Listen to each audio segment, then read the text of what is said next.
The morning of the wedding dawned shrouded in mist, as if the heavens themselves hesitated to witness this forced union. The dew clung to the stone steps of St. Agnes Chapel like tears upon marble, reluctant to be swept away by the procession that would soon arrive. Lady Eleanor Whitcomb stood before her chamber mirror, her reflection a portrait of quiet resignation.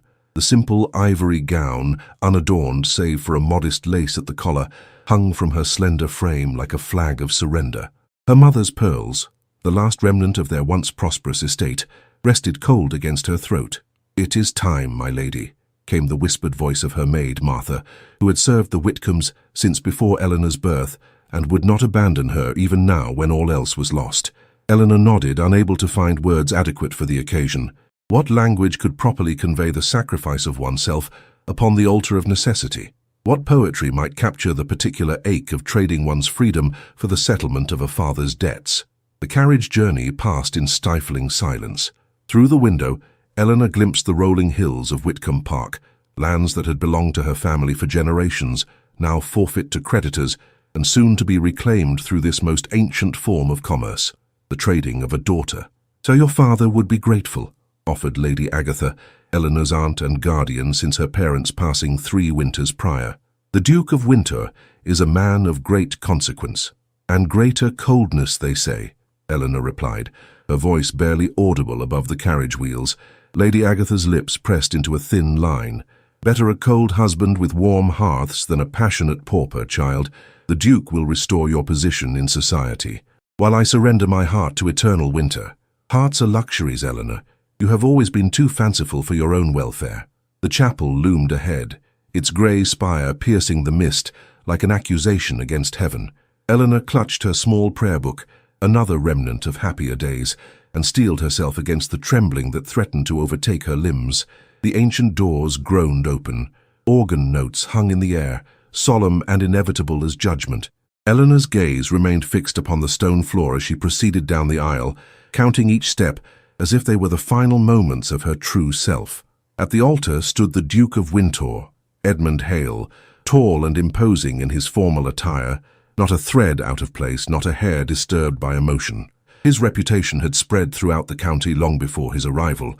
Widowed young, he had retreated into rigid propriety and cold efficiency, managing his vast estates with the precision of a general and the warmth of winter frost. He was respected, feared, obeyed, but never loved. Eleanor curtsied, her head bowed low, refusing to meet the gaze of the man to whom she was being delivered.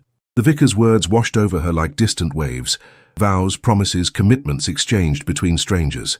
"I, Eleanor Catherine Whitcomb." Her voice faltered but did not break. Lady Agatha had taught her well the art of dignity in defeat.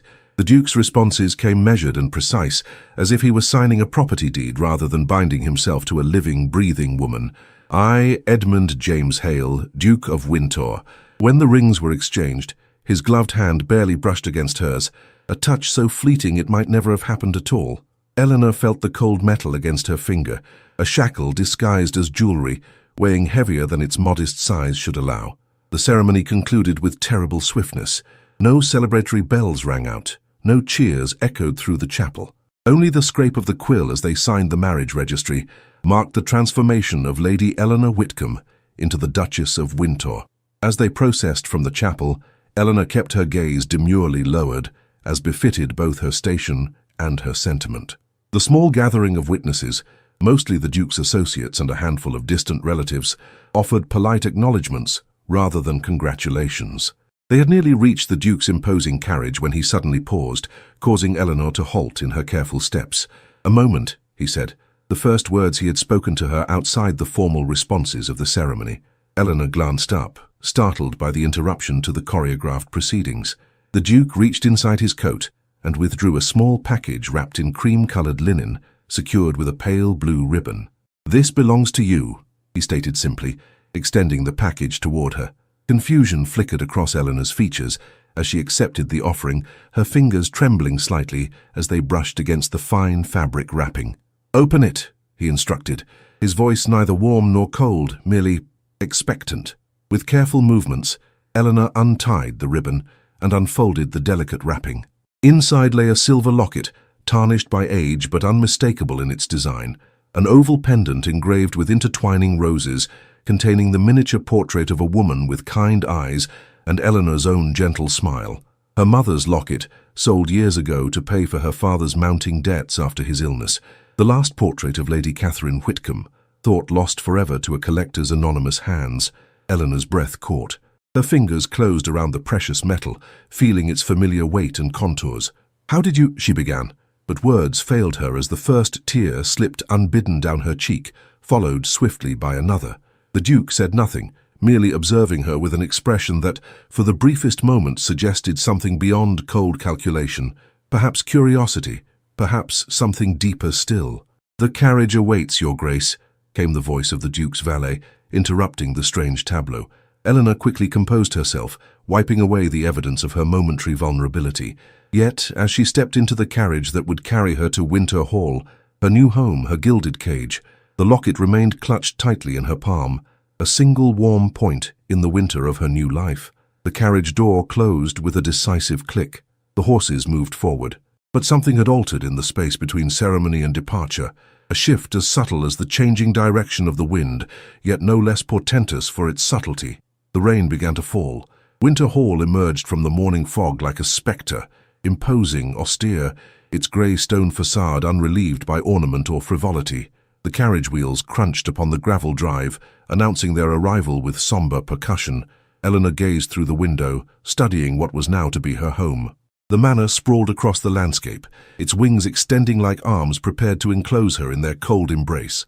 Gardens, once perhaps magnificent, now stood ordered with military precision, not a bloom out of place, not a leaf daring to stray from its appointed position. The Duke sat opposite her, his posture unyielding, his gaze directed beyond the carriage window rather than at his new bride. He had spoken not a word since the presentation of the locket, which now hung around Eleanor's neck, concealed beneath the high collar of her gown but warm against her skin, a secret comfort in this alien world. When the carriage halted at the front entrance, a line of servants emerged, arranging themselves with practiced precision. The Duke descended first, then extended a gloved hand to assist Eleanor, a gesture of propriety rather than tenderness. "Mrs. Winter's my housekeeper," he stated as an older woman with silver-streaked hair stepped forward and curtsied deeply. "She will acquaint you with the household." "Your Grace," Mrs. Winters acknowledged, her expression revealing nothing of her thoughts regarding her new mistress. "I have correspondence that requires my attention," the Duke continued, addressing Eleanor with formal detachment. "Dinner is served at 7 precisely. Mrs. Winters will show you to your chambers." With that pronouncement, he strode away, his footsteps echoing against the marble floors of the entrance hall. Eleanor stood momentarily abandoned, a stranger in what was supposedly her own home, the weight of her new title settling upon her shoulders like an ill-fitting garment. "This way, Your Grace," Mrs. Winters prompted, her tone respectful but distant. Eleanor followed, conscious of the servants' curious glances as they passed. The corridors of Winter Hall stretched before her, adorned with portraits of stern-faced ancestors and landscapes rendered in muted tones. No cheerful colours brightened these walls, no evidence of feminine touch softened the severe elegance of the furnishings.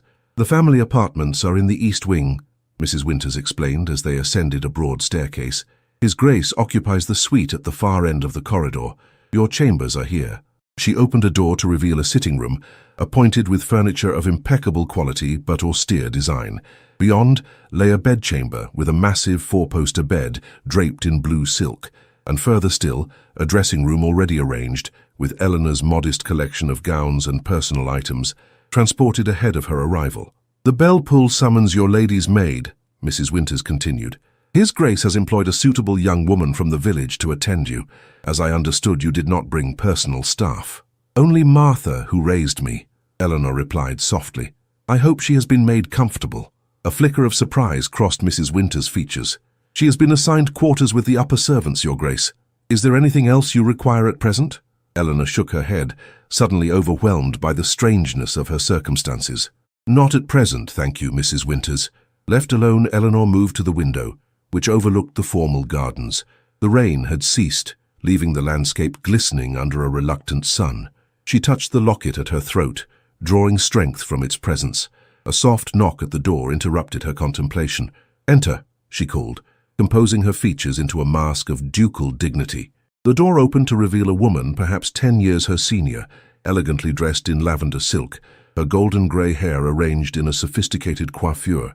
Her eyes, the same piercing blue as the Duke's, studied Eleanor with undisguised interest. "So you are Edmund's bride?" the woman declared, advancing into the room with confident grace. "I am Lady Augusta Hale, your new sister-in-law. I've come to welcome you properly, as my brother seems to have neglected his duties in that regard." Eleanor curtsied, uncertain of the proper protocol. "You are most kind, Lady Augusta. Augusta, please, when we are private. We are family now, after all." She settled herself upon a chair, arranging her skirts with practiced ease. "Come, sit with me. You must be overwhelmed by all this cold ceremony." Cautiously, Eleanor took the seat opposite. "I confess, it is not what I expected." "Few things at Winter Hall are what one expects," Augusta replied with a wry smile. "Including my brother, though his reputation for frost is not entirely undeserved." She leaned forward slightly. "I saw him give you something at the chapel. May I inquire what it was that provoked such emotion?" Eleanor's hand instinctively rose to the locket. "He returned something I thought lost forever, my mother's portrait." Augusta's expression softened. "How extraordinary. Edmund is many things, but sentimental has never been among them. I cannot fathom how he obtained it," Eleanor admitted, "or why he would trouble himself with such a gesture." "Perhaps there is more to my brother than society perceives," Augusta suggested, studying Eleanor with new interest. "Or perhaps you have awakened something long dormant." She rose gracefully. "I shall leave you to rest before dinner, but know that you have at least one ally in this mausoleum. Edmund may rule Winter Hall, but I have survived its chill longer than anyone." After Augusta's departure, Eleanor removed the locket, examining it in the pale afternoon light. It was indeed her mother's. The slight dent on the left side, the almost imperceptible scratch across the engraving, these were details no counterfeit could replicate. How had the Duke come to possess it? What purpose had he in returning it? Was it merely a calculated gesture designed to ensure her compliance, or something more profound? The arrival of a young maid, Alice, she introduced herself, interrupted Eleanor's musings. The girl helped her change from her wedding gown into a dinner dress of deep blue silk, one of the few quality garments remaining from her former life. As Alice arranged her hair, Eleanor caught sight of her reflection in the mirror.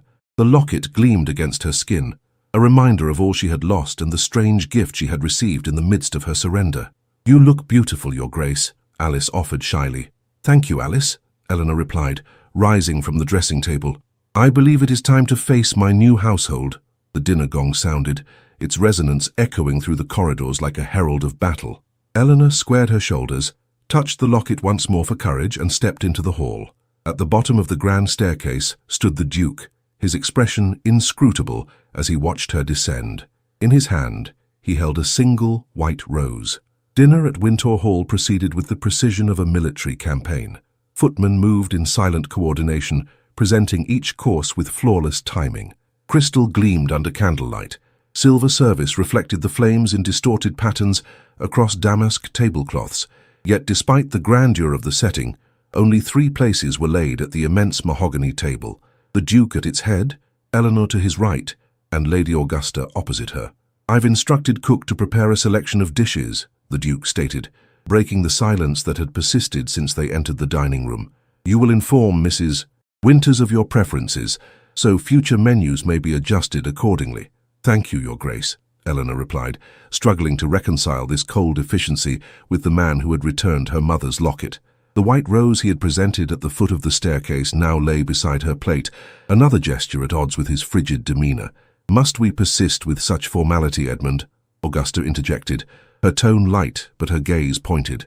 "You are husband and wife now, not diplomatic envoys from hostile nations."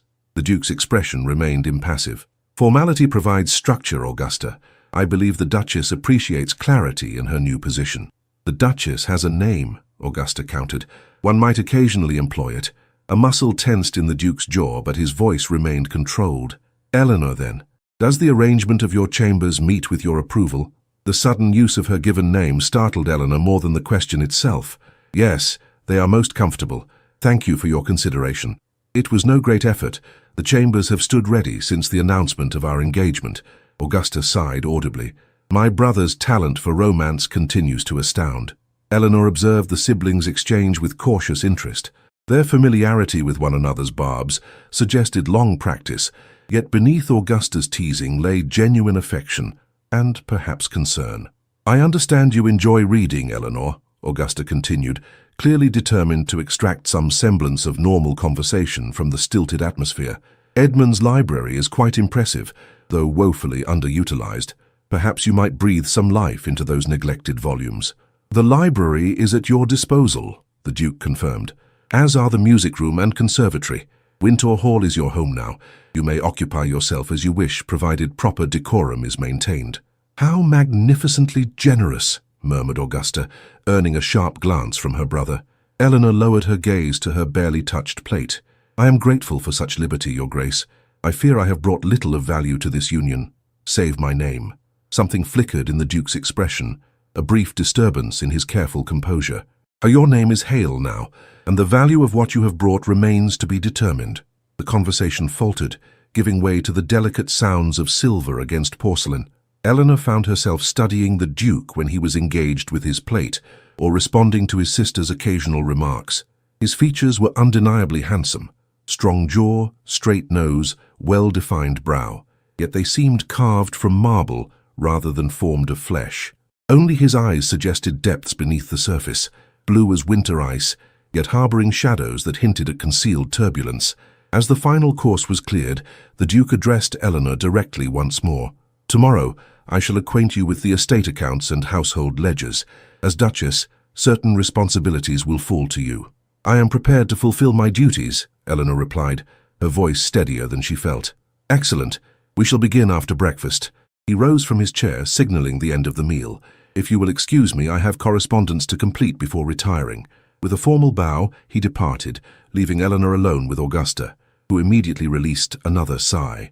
"You must forgive my brother's manner," she said, moving to occupy the chair beside Eleanor.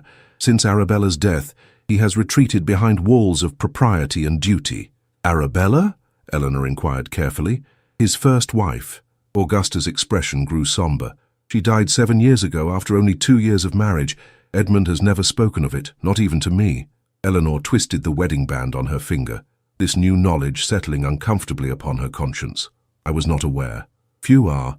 Edmund ensured the matter was handled with utmost discretion." Augusta placed her hand gently over Eleanor's. "I tell you this not to distress you, but because understanding may prove your greatest ally in this house." "And did he—" Eleanor hesitated, uncertain how to phrase her question. "Love her?" Augusta finished. "I believe he did, in his way. Edmund has never given himself easily to emotion, even before grief hardened him further." She smiled sadly. "But he is not incapable of feeling, merely cautious with it." Eleanor nodded, her thoughts returning to the locket and the rose, small gestures that now seemed even more significant in light of this revelation. "Come," Augusta said, rising. "Let us retire to the drawing room. I shall play for you, and you can tell me of your accomplishments, which I suspect are far greater than you have been permitted to acknowledge." The evening passed more pleasantly in Augusta's company. Music filled the drawing room, as Augusta demonstrated considerable skill at the pianoforte, coaxing Eleanor to join her in a duet. For brief moments, the oppressive atmosphere of Winter Hall receded, allowing glimpses of what life might become, if not for the shadows that seemed to cling to every corner.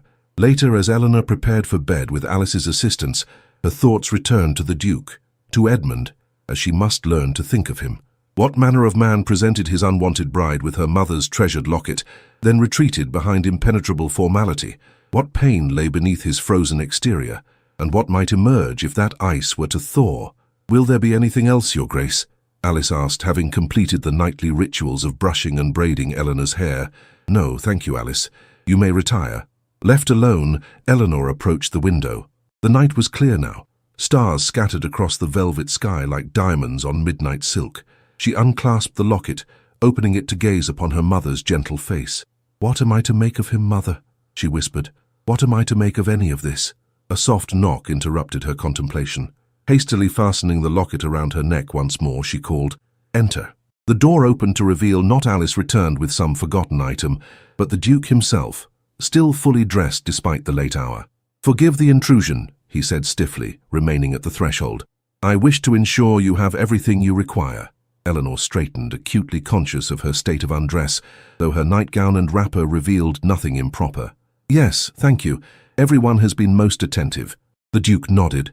his gaze travelling briefly to the locket at her throat before returning to her face. "The rose, was it to your liking?" The unexpected question caught Eleanor off guard. "It was beautiful," she answered truthfully, "though I confess I did not understand its purpose." "It has no purpose beyond itself," he replied. "My mother cultivated that variety. They bloom rarely, even in the conservatory." Before Eleanor could respond to this startling revelation, he inclined his head in a formal gesture. "Rest well, Eleanor. Tomorrow begins your life as Duchess of Windsor in earnest." He closed the door, leaving Eleanor staring at the space he had occupied, the implications of his visit and his words settling around her like delicate petals falling from an unexpected bloom. Outside her window, a nightingale began to sing. Morning light filtered through the silk damask curtains of Eleanor's chamber, casting muted patterns across the polished floor. She had risen early, determined to present herself as befitted her new station. Alice had arranged her hair in a simple but elegant style and dressed her in a gown of sage green that lent colour to her otherwise pale complexion. The locket remained at her throat, a small rebellion perhaps, but one she felt entitled to maintain. Its presence gave her courage as she descended to the breakfast room where the Duke awaited, his tall figure silhouetted against the window that overlooked the eastern gardens. "Good morning, Your Grace," Eleanor greeted him, her voice steady despite the flutter of nerves beneath her composed exterior. He turned, acknowledging her with a slight inclination of his head. "Eleanor, I trust you slept well." "Yes, thank you." She took her place at the table as a footman appeared silently to serve her tea. "The accommodations are most comfortable. I am gratified to hear it." The Duke resumed his seat, returning his attention to the newspaper beside his plate. "After breakfast, we shall review the household accounts in my study. Mrs. Winters has prepared a summary of current expenses and staff responsibilities for your examination." Eleanor sipped her tea, observing her husband from beneath lowered lashes. In daylight, the severe lines of his face appeared somewhat softened, though no less imposing. She noted the precise manner in which he handled his cutlery, the careful way he folded the newspaper when finished, every movement deliberate and controlled. "May I inquire after your plans for the day?" she ventured, seeking to establish some semblance of normal marital discourse. The Duke looked up, a flicker of surprise crossing his features at the question. "I have estate matters to attend to this afternoon. The tenant at Northfield Farm requires consultation regarding drainage issues." "I see." Eleanor hesitated, then added, "Perhaps, when you have concluded your business, you might show me the grounds. I should like to become better acquainted with Winter's environs." Something indefinable shifted in his expression, not quite softening, but a momentary breach in his perfect composure. "That would be acceptable, weather permitting." The breakfast concluded with little further conversation. Shortly thereafter, Eleanor found herself in the Duke's study, a handsome room lined with leather-bound volumes and dominated by an imposing desk of polished mahogany. Maps of the estate hung upon one wall. Portraits of stern-faced ancestors gazed down from another. "The Windsor estates encompass approximately 12,000 acres, the Duke explained, spreading a detailed map before her. "The main property surrounds the hall with outlying farms and several villages under our jurisdiction." Eleanor studied the map with genuine interest. "It is a considerable responsibility.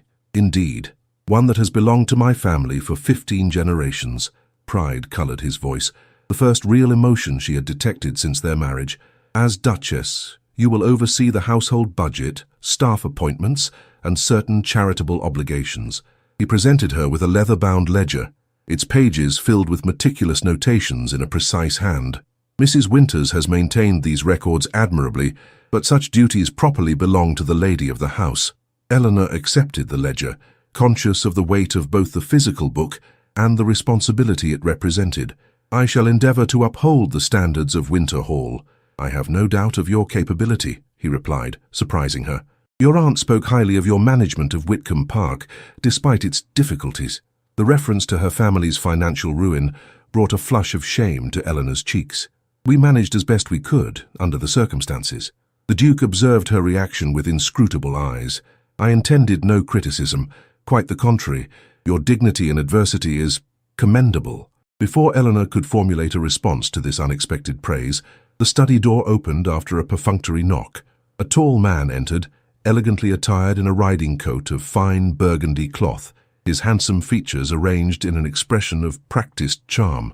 "Winter, "I've come to pay my respects to your bride," the newcomer announced, his voice carrying the cultured tones of London society. The Duke stiffened visibly. "Crowell, I was not aware we had arranged a meeting." "Hence the pleasure of surprise," the man replied, his smile unwavering as he turned his attention to Eleanor. "Lady Eleanor, forgive me, Duchess, how enchanting you appear in your new role." Eleanor recognized him with a jolt of dismay. Sir Adrian Crowell had been among her most persistent suitors before her father's death and the family's subsequent disgrace. His attentions had cooled considerably once her dowry evaporated, though his manner had remained unfailingly polite whenever their paths crossed in society. "Sir Adrian," she acknowledged, rising from her chair with as much grace as she could muster. "How unexpected to see you at Winter Hall." "I could hardly fail to congratulate my dear friend on his marriage," Adrian replied, executing a flawless bow. "Though I confess, Winter, you kept your intentions remarkably close." The announcement quite startled county society. "My affairs are not conducted for society's entertainment," the Duke replied coolly. Adrian laughed, undeterred by the frosty reception. "As formidable as ever. But surely you'll not begrudge an old acquaintance a moment with your bride? Lady Eleanor and I are well known to one another from happier days." Eleanor did not miss the slight narrowing of the Duke's eyes at this declaration. "Indeed," he said, his tone revealing nothing of his thoughts. "Then I shall leave you to reacquaint yourselves, while I inform Mrs. Winters we shall have a guest for luncheon." He departed with a formal bow, leaving Eleanor alone with their unexpected visitor. The moment the door closed, Adrian's demeanor shifted subtly, his smile acquiring a sharper edge. "Well, well, the rumors are true," he murmured, moving closer. "Little Eleanor Whitcomb, risen from the ashes of disgrace to become a duchess. How remarkably fortunate." Eleanor maintained her composure with effort. "Fortune had little to do with it, Sir Adrian." "No? Then perhaps you'll enlighten me as to how the daughter of a ruined gentleman secured one of the most eligible peers in England." His gaze travelled to the locket at her throat. "A pretty trinket." "A wedding gift from your illustrious husband." "It was my mother's," Eleanor replied, resisting the urge to conceal the locket from his prying eyes. "Of course." His smile did not reach his eyes. "How sentimental. I would not have credited the Duke with such tenderness. There is much about my husband that might surprise you." "Is there indeed?" Adrian's tone made the innocent query sound like an accusation. "How fascinating that you should discover his hidden depth so quickly. One might almost suspect prior acquaintance." The implication hung in the air between them, as offensive as it was absurd. Eleanor straightened, drawing upon every lesson in dignity Lady Agatha had instilled in her. "If you have come to insult me in my own home, Sir Adrian, you will find your welcome swiftly withdrawn." "Insult? My dear Duchess, I merely observe what others might wonder." He stepped back, his expression settling once more into practiced charm as the door reopened to admit the Duke. "Ah, Winter, returned to rescue your bride from my poor attempts at conversation. How gallant." The Duke's gaze moved between them, noting Eleanor's rigid posture and the high colour in her cheeks. "If you have distressed the Duchess, Crowell, I suggest you offer an immediate apology." "Distress? Nothing could be further from my intention." Adrian spread his hands in a gesture of innocence. "We were merely reminiscing about mutual acquaintances. Isn't that so, Your Grace?" Eleanor found herself caught between truth and pride. To admit Adrian's insinuations would create precisely the sort of awkwardness he clearly intended.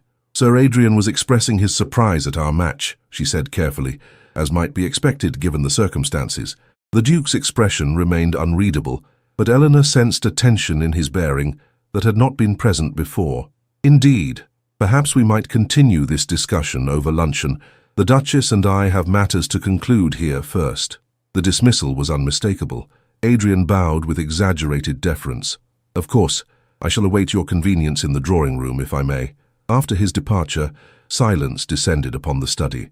Eleanor stood by the window, struggling to compose herself, acutely aware of the Duke's scrutiny. "What did he say to disturb you?" The question came abruptly, devoid of preamble. Eleanor hesitated. "Nothing of consequence." "You are not an accomplished liar, Eleanor. It does you credit, but it renders your distress transparent." She turned to face him, surprised by the directness of his observation.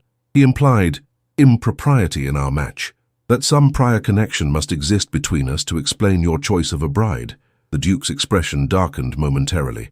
"Crowell's insinuations reflect his own character, not yours." "Nevertheless, they will be echoed elsewhere," Eleanor replied. Your choice of a bride without fortune or powerful connections will raise questions. Let them question. I am not accountable to idle gossips. Eleanor studied him, searching for the motivation behind his apparent indifference to scandal. May I ask why then? Why choose me when you might have had any lady of suitable rank? For a moment she thought he might actually answer. Something flickered in his eyes, a shadow of emotion quickly suppressed. Instead, he moved to the desk, gathering the papers they had been reviewing. We shall continue this discussion tomorrow. I believe luncheon awaits. As they walked together toward the dining room, Eleanor was acutely conscious of the space between them, physical distance that mirrored the emotional chasm she had yet to bridge. Yet she had glimpsed something beneath the Duke's frozen exterior, a capacity for anger in her defense, however restrained its expression. Behind them, a clock chimed 12. The rose from the previous evening, which Eleanor had placed in a small vase upon the study mantel, shed its first petal in silent witness. The afternoon stretched interminably as Eleanor endured Sir Adrian's prolonged visit. Following a luncheon during which the conversation remained superficially pleasant but underlaid with tension, the Duke excused himself to attend to the estate business he had mentioned at breakfast, leaving Eleanor to entertain their unwelcome guest. "How gallantly your husband abandons you to my company," Adrian observed as they took tea in the small salon. "One might almost suspect he seeks to provide us opportunity for private conversation."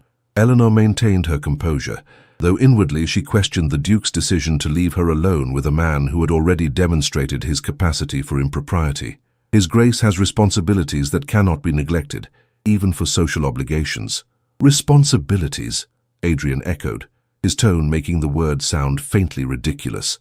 "Tell me, Eleanor, forgive me, Your Grace, how do you find married life thus far? Is Winter Hall everything you dreamed of during your reduced circumstances?" The barb was deliberate, designed to remind her of her family's disgrace and her own precipitous fall from social standing. Eleanor met his gaze steadily, refusing to grant him the satisfaction of witnessing her discomfort. "I find Winter Hall a dignified residence, and the Duke a considerate husband." Adrian's laugh held no warmth. "Considerate? What a deliciously chosen word, neither praise nor censure, yet implying virtuous restraint. Your diplomatic skills have flourished, it seems." "You mistake honest assessment for diplomacy, Sir Adrian." "Do I?" He leaned forward, dropping his voice to a near whisper. "Then perhaps you might honestly assess why a man of Winter's position would select a bride whose family name has been tarnished by financial impropriety, unless, of course, that tarnish makes you a more manageable duchess, less inclined to question, more grateful for rescue." Eleanor felt heat rise to her cheeks, anger overcoming her earlier determination to remain unaffected by his provocations. "You presume too much, sir. The Duke's reasons are his own, but I assure you I am neither so desperate nor so lacking in dignity as to accept such an arrangement as you imply. Desperation wears many masks, my dear, as does ambition, as does jealousy," she countered, surprising herself with her boldness. Adrian's expression hardened momentarily before dissolving into practiced charm once more. "Jealousy? How fascinating that you should interpret my concern for an old friend as something so base. I merely wish to ensure you haven't traded one form of bondage for another, albeit more gilded." "Your concern is noted and dismissed," Eleanor replied coldly. "Now, if you will excuse me, I have household matters to attend to." Rising with as much dignity as she could muster, Eleanor pulled the bell cord to summon a servant. Adrian stood as well, offering a bow that managed to be both perfect in execution and insolent in intent. "Of course. Far be it from me to interfere with your newfound duties." He glanced around the elegantly appointed room. "It's a beautiful cage, Eleanor. I hope it proves worth the price of admission." Before she could formulate a suitably cutting response, the door opened to admit not a servant, but Lady Augusta, whose keen gaze immediately assessed the tension between the two occupants. "Sir Adrian," she greeted him with cool politeness, "how unexpected to find you at Winter. I was not aware my brother had renewed acquaintance with the Crowell family." "Lady Augusta, as formidable as ever," Adrian replied, his smile never faltering. "I came merely to pay my respects to the new Duchess. Old county connections, you understand." "Indeed. How commendably neighbourly." Augusta's tone suggested she found it anything but. "I believe my brother has returned from his business. No doubt he will wish to bid you farewell before you depart." The dismissal was unmistakable. Adrian accepted it with superficial grace, though Eleanor did not miss the flash of resentment in his eyes. After his departure, Escorted by Augusta, Eleanor sank back into her chair, suddenly exhausted by the encounter. Augusta returned shortly, her expression concerned. "Are you well, my dear? You look quite pale." "Sir Adrian's conversation proved somewhat taxing," Eleanor admitted. "I can well imagine. That man always did possess a remarkable talent for unpleasantness disguised as civility." Augusta seated herself across from Eleanor. "May I inquire what brought him to Wintour? Edmund would not normally tolerate his presence." "He claimed to be congratulating us on our marriage." "How thoughtful," Augusta remarked dryly. "And did these congratulations include subtle inquiries regarding the circumstances of said marriage?" Eleanor looked up, startled by the older woman's perception. "Indeed they did. Rather pointed ones, in fact. I suspected as much. Adrian Crowell has nursed ambitions above his station for years. Your marriage to Edmund must have come as quite a shock to his system." Augusta studied Eleanor with sympathetic understanding. "Did he upset you greatly?" "He implied impropriety in the Duke's choice of bride, that some secret arrangement or scandal must explain our match." Augusta's expression darkened. "The man's impertinence knows no bounds." "I trust you did not allow his insinuations to distress you?" "I confess they have left me unsettled," Eleanor admitted, "not because I give them credence, but because others might. The Duke's choice of a bride without fortune or connections invites speculation."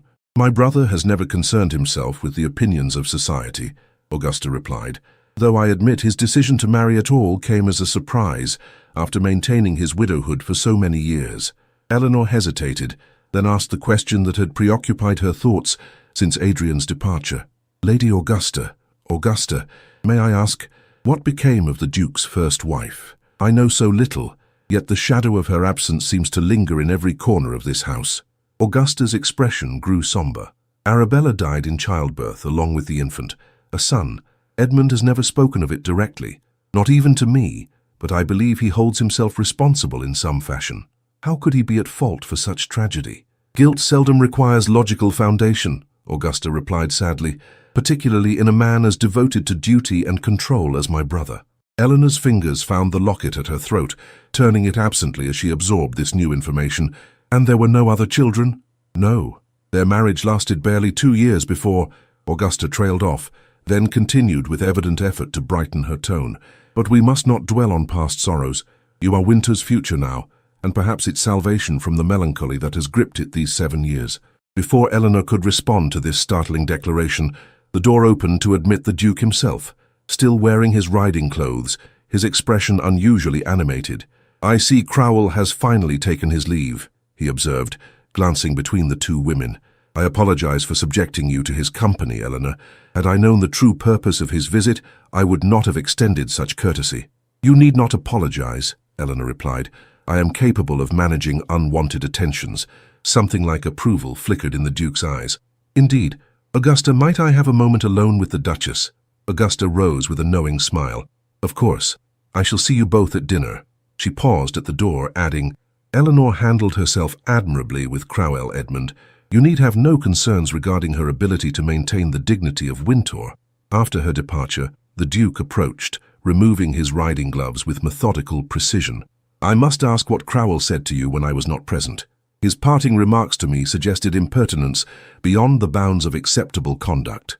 Eleanor hesitated, uncertain how much to reveal. "He questioned the nature of our marriage, why you would choose a bride of diminished circumstances when more advantageous matches were available. And what response did you offer? That your reasons were your own, and not subject to his speculation." She met his gaze directly. "Though I admit I find myself equally curious." The Duke moved to the window, his back to her as he gazed out at the gardens now bathed in late afternoon light. For several moments he remained silent, and Eleanor feared he would once again evade her question. "My first marriage was arranged with attention to every possible advantage," he said finally, his voice so low she had to strain to hear it. "Bloodlines, connections, fortune, all impeccable.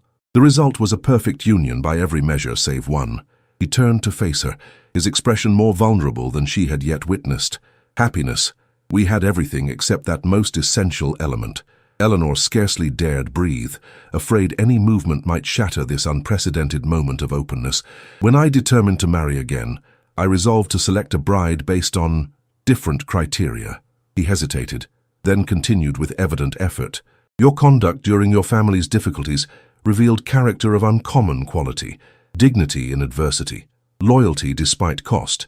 These are attributes beyond price.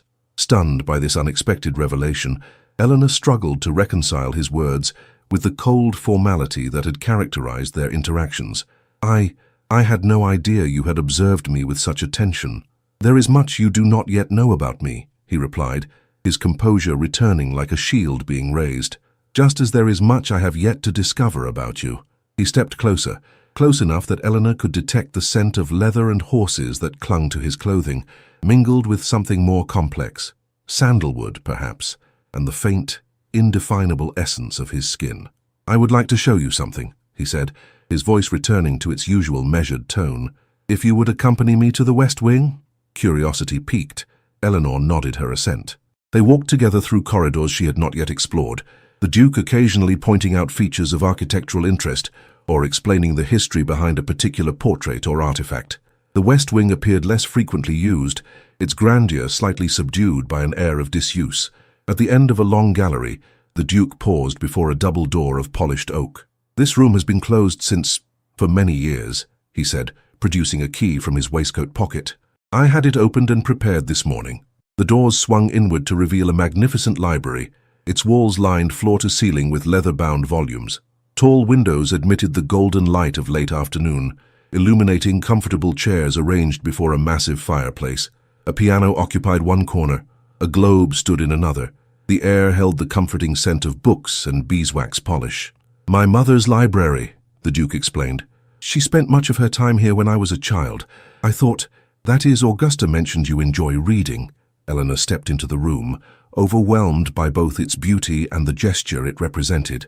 It's wonderful, she breathed, turning slowly to take in the surroundings. Truly, I have never seen its equal. It is yours now, the Duke said simply, to use as you wish. Eleanor faced him, searching his expression for the meaning behind this unexpected gift. Thank you, she said softly, for this and for the locket. I still do not understand how you came to possess it. Understanding will come with time, he replied. For now, it is enough that these things are restored to their rightful place. As they stood together in the warm light of the library, something shifted between them, subtle as the changing angle of sunlight through glass, yet no less transformative. Eleanor felt a tension she had not fully acknowledged begin to ease, replaced by a cautious curiosity about the complex man she had married. The clock in the hallway chimed 5, breaking the moment. I must change for dinner, the Duke said, resuming his more formal demeanor. I shall see you at 7. He departed with a slight bow, leaving Eleanor alone in the library, her library now. She moved slowly among the shelves, trailing her fingers along the spines of books that represented a lifetime of collected wisdom and beauty. On the mantelpiece stood a small porcelain figurine of a dancer, delicate and graceful in frozen motion. Beside it lay a folded piece of paper. With trembling fingers, Eleanor opened it to find a pressed white rose petal and a single line in the Duke's precise handwriting. Some gifts require no reason beyond themselves. A fortnight passed, each day establishing new rhythms within the formal structure of life at Wintour Hall. Eleanor found herself gradually assuming the responsibilities of her position, reviewing household accounts with Mrs. Winters, consulting with cook regarding menus, and making acquaintance with the Wintour tenants during carefully orchestrated visits to the estate's farms and cottages. The Duke maintained his reserve, yet small changes in his behavior suggested a thawing of his rigidity. He joined Eleanor in the library most evenings after dinner, sometimes reading silently in her company, occasionally engaging in conversation about books or music or the day's events. These interactions, though still marked by formality, grew incrementally more natural with each passing day. The library had become Eleanor's sanctuary, a space where she felt neither an intruder nor merely a titled administrator of the Duke's household. Here, surrounded by books and graced with afternoon light, she could almost imagine herself content with the strange arrangement that had become her marriage. It was in this sanctuary that Lady Augusta found her on the afternoon of the village fete, an annual tradition that Eleanor, as the new Duchess, would be expected to attend at the Duke's side. Ah, here you are, Augusta declared, sweeping into the room in a rustle of lavender silk. Contemplating your official debut as Duchess of Winter, I presume. The village will be positively aquiver with curiosity. Eleanor looked up from her book with a smile. Augusta's forthright manner had become a welcome constant in her new life. I confess I am somewhat apprehensive. The tenants have been polite during our visits, but a public appearance is rather different. You'll manage admirably, Augusta assured her, settling into the chair opposite. Simply stand regally beside Edmund, smile graciously, and avoid excessive conversation with the vicar's wife.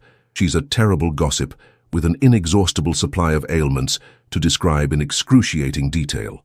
Eleanor laughed, grateful for the advice and the lightness with which it was delivered. I shall consider myself warned. Augusta's expression grew more serious. There is, however, another matter about which I feel compelled to warn you. I've received intelligence that Sir Adrian Crowell intends to attend the fete. Eleanor's smile faded. Surely he would not create a scene at a public gathering. Not openly, perhaps, but Adrian possesses a remarkable talent for sowing discord through seemingly innocent remarks. Augusta leaned forward, her voice lowering despite their privacy. I believe he nurses some particular grievance regarding your marriage to Edmund. He made his disapproval quite clear during his visit, Eleanor acknowledged. Though I cannot fathom why my marriage should concern him so deeply.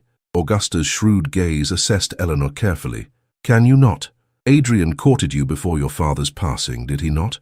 Briefly, Eleanor conceded, though his attention cooled considerably once my circumstances changed. And yet he returns now, full of insinuation and veiled hostility. Augusta shook her head. Men's pride is a curious thing, particularly when wounded. I suspect he views your elevation to Duchess as a personal affront, a prize that should have been within his grasp had he possessed the courage to pursue you despite your reduced circumstances. Eleanor considered this perspective, finding it disturbingly plausible. I had not thought of it in those terms. Few of us examine the wounds we inadvertently inflict on others' vanity, Augusta replied.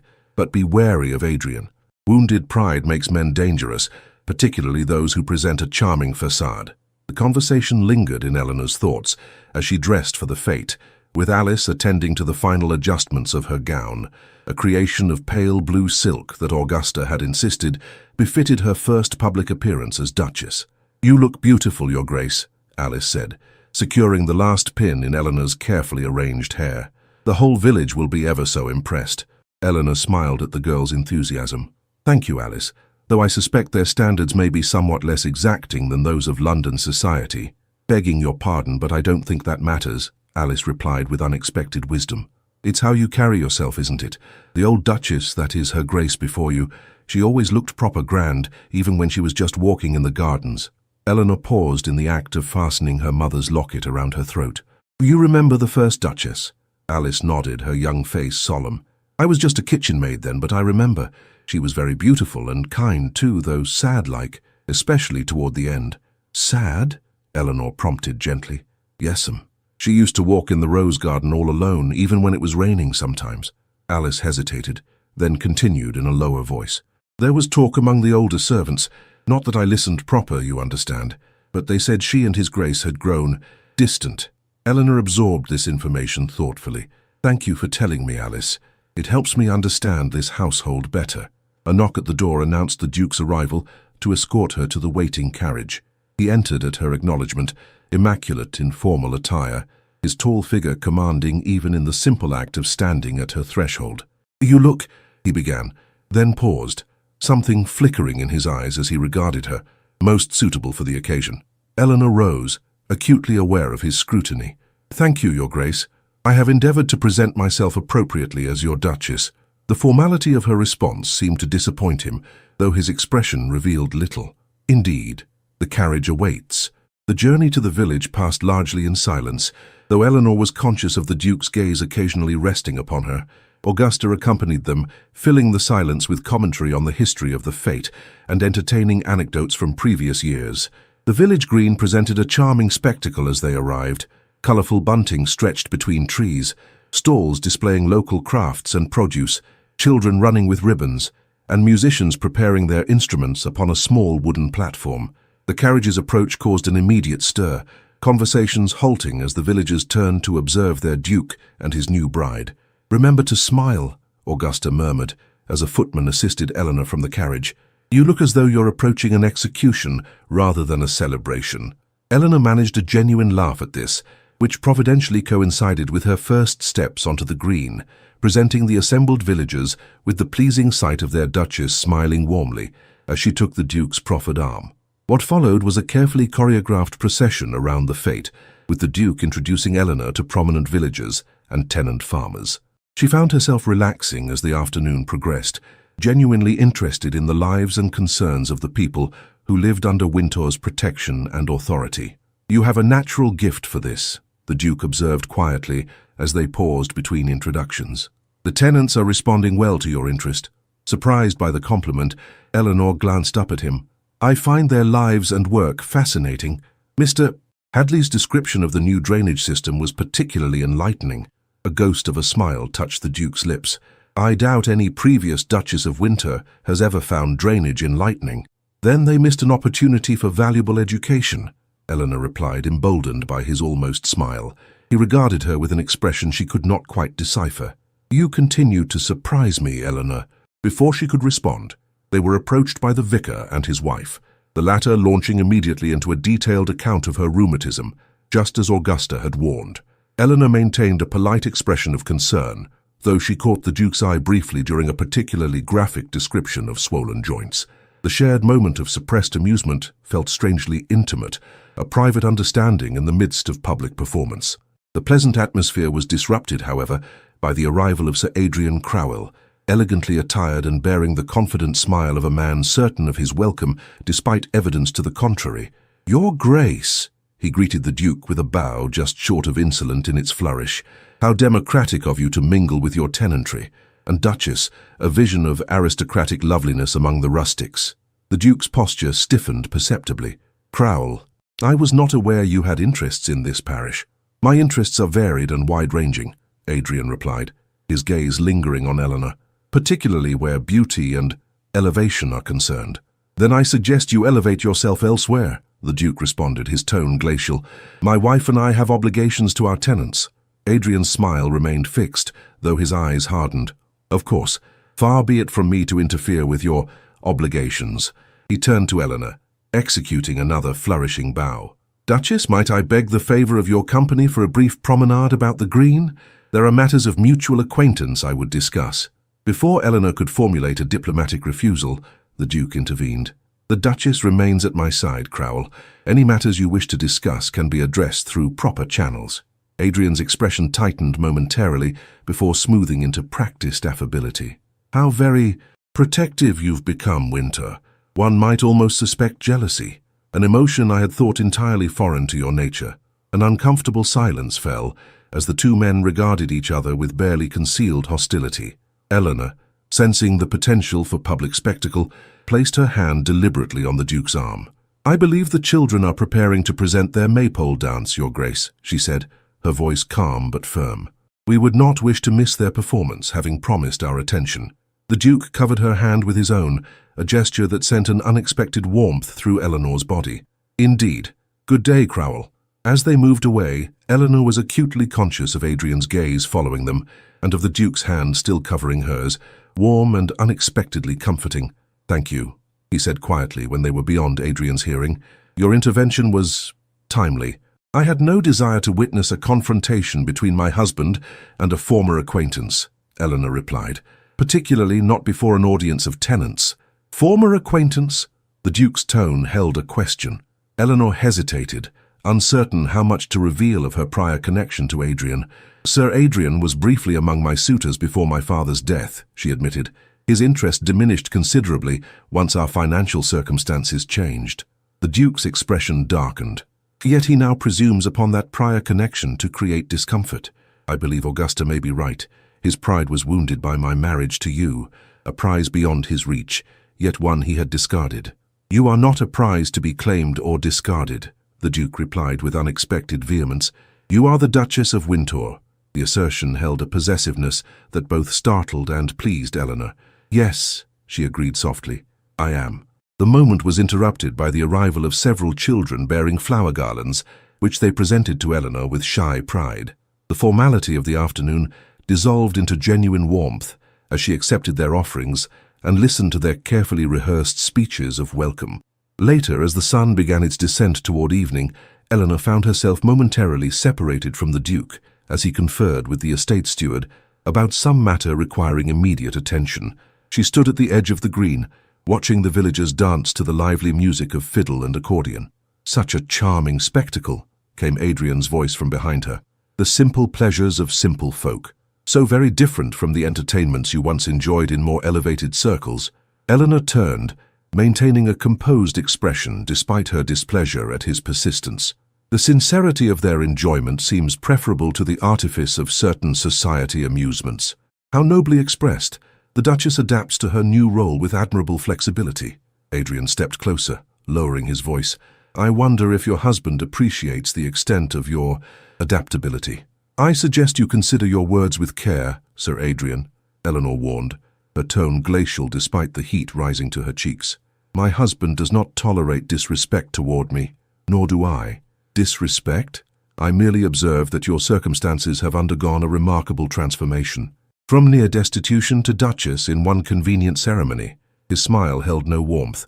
One cannot help but wonder what arrangement secured such advancement. Eleanor felt a cold fury replace her earlier discomfort. "The only arrangement, Sir Adrian, was a marriage conducted with full legal and religious sanction. Any insinuation to the contrary reflects more upon your character than mine." "Such righteous indignation," he murmured. "Yet I cannot help but recall your family's disgrace, your father's debts, the whispers of impropriety in his financial dealings. How convenient that all should be forgotten in the glow of your new title." "Nothing is forgotten," Eleanor replied, her voice steady despite the painful accuracy of his barbs. "Least of all the fair-weather nature of certain friendships that withered at the first hint of adversity." Adrian's expression hardened. "You mistake prudence for fickleness, my dear.